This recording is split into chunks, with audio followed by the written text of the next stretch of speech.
Service in Louisville.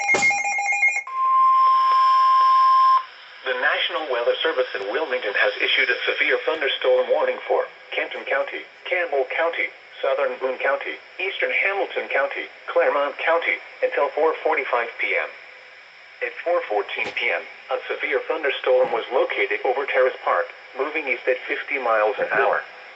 Hazard, 60 miles an hour wind gusts. Source, radar indicated.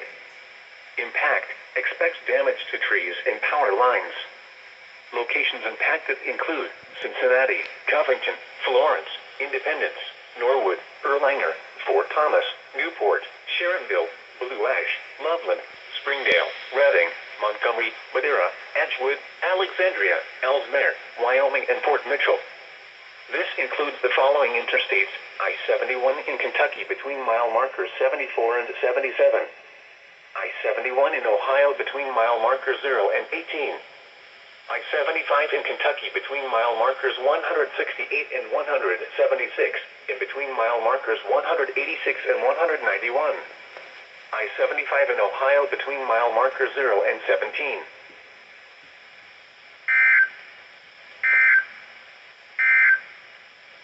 You are listening to NOAA Weather, All Hazards Radio.